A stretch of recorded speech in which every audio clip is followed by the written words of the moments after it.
the biggest stories of the week. Gianmarco, Amber, watch the video and tell me what is the story. Okay, so Pentagon? the Pentagon, we all know that shape. Pete Hegseth?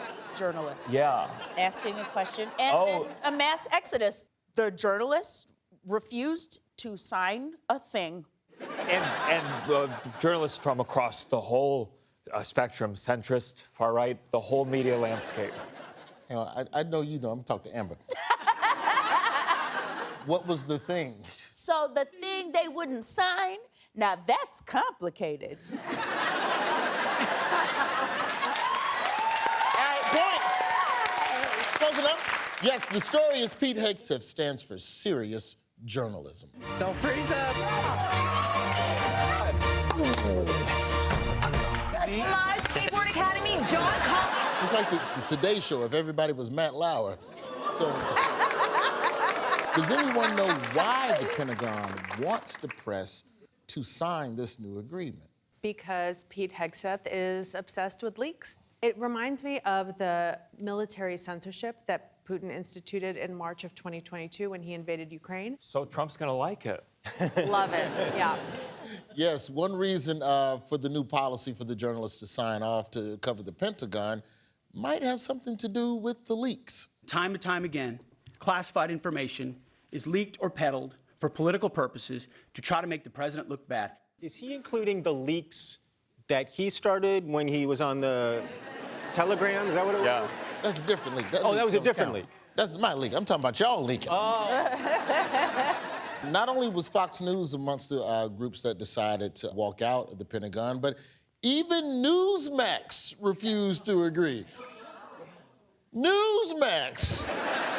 According to the Associated Press, the new rules would ban journalists from large areas of the Pentagon without an escort, as well as giving Hegseth the right to revoke press access from reporters who even ask for any information that he hasn't okayed for release. This is horrible. No. They don't allow journalists in, but they allow escorts in? I don't like that. I don't like that at all. Does it count if he gave consent for you to publish it, but then he sobers up and takes it back?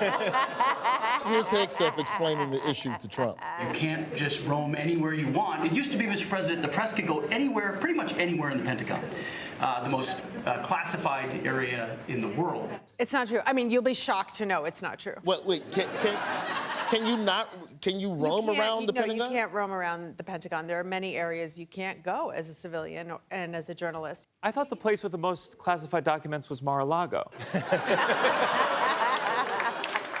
Can't roam around there either, though, can you? Unless you're an escort. Her name is Melania Trump. We are getting spicy tonight. One reason why people might be wanting access at the Pentagon is it could be all the shopping and the restaurants that are in the building. Now, I did not know this.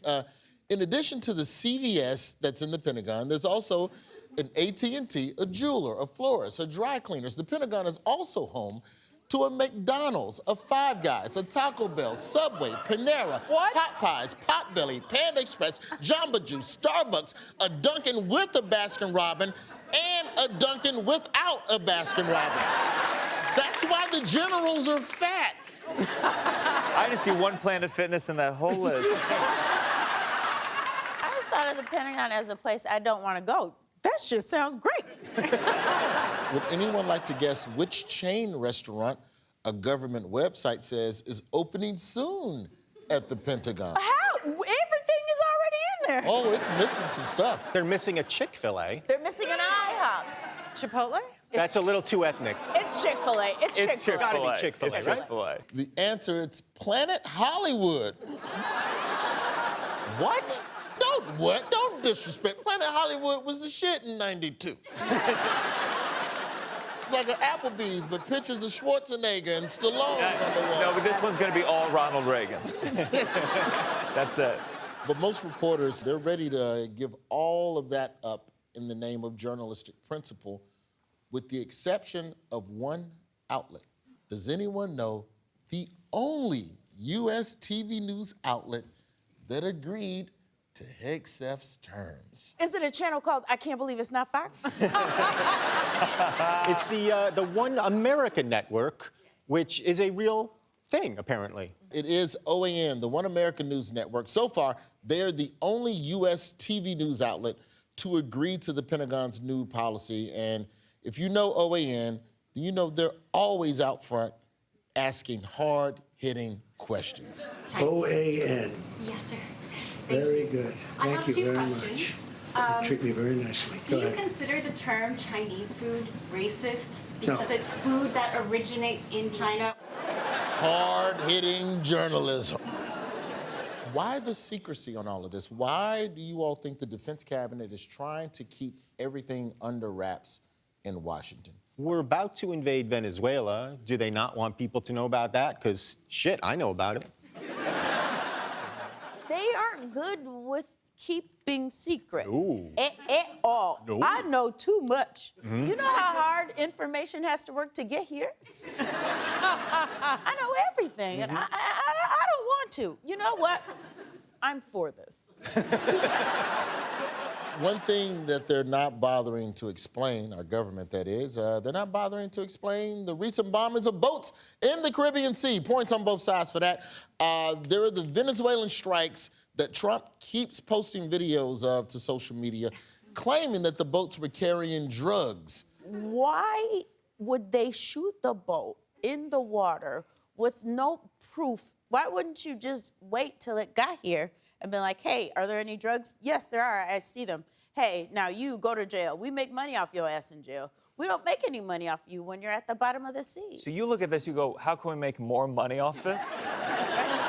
Trump is actually going even harder on the issue. Trump confirmed that he's authorized covert CIA action in Venezuela, saying, quote, we are certainly looking at land now because we've got the sea very well under control. I'm not familiar with covert ops as well as maybe I should be. Do you typically announce when you're starting covert ops? The Venezuelans don't watch our channels. Right. You gotta go, hey, shit's about to get covert. Venezuelan President Maduro is trying to play ball. He even offered America a huge piece of his country's resources. Question, what did Trump say to Maduro's offer on Friday? No thanks. We'll take all of it. Here's Trump. What should we do He in order has, to stop that? he has offered everything. He's offered everything. You're right. You know why? Because he doesn't want to fuck around with the United States. Thank you, everybody. Honestly, that's a pretty good closing line. You know what? Because he doesn't want to fuck with the United States. Good night, everybody. That's pretty good. Now, we got the drama in Venezuela, but that's not the only country that America was getting pushy with this week. Question, who was the other country that America was kind of bumping shoulders with this That week? bitch, Canada. I love how confidently wrong you are. I love it. China, right? I mean, he's The answer throwing is terrorists. Russia. Hey, you should have known that one, I gotta say. Hegseth said, quote, if there's no path to peace in the short term, then the United States, along with our allies, will take the steps necessary to impose costs on Russia for its continued aggression. They're not, though. They're not. Because then he got on the phone with Putin and he said, hey, is it okay if I give tomahawks to Ukraine? And Putin said no. And he was like, all right. Why did they say anything then? Like, what's the point? What's the point of Pete saying that? It's to bring him to the table so that he can get that fucking Nobel Peace Prize. He missed the deadline. He didn't get the application in? On Friday, Trump met with Ukrainian President Zelensky in Washington, and when asked whether Ukraine or Russia was doing better at negotiating a ceasefire, Trump said, quote, I think they're both doing a great job. Are they both doing a great job? At what? At shooting at each other? Fantastic. Do you remember the first time that Trump got mad at Putin this time? And he put out that Truth Social post where he's like, Vladimir, stop. Either way, the White House is determined to control the narrative, and that's maybe with good reason. What have Pentagon insiders said about Pete Hegseth's demeanor? that he got demeaner than he used to be. I heard that he's stressed. He's anxious. He's thinks he's going to get fired. What are your sources saying? I'll tell you what my sources are saying. What are your sources saying, Michael? They're saying he sucks. That what Yeah, I your mean, that sources- is in fact what my sources are saying. In a Daily Mail article earlier this fall, Pentagon workers described Pete by saying, quote, dude's crawling out of his skin, which is perfectly normal for lizard people. They molt. It's not a big deal.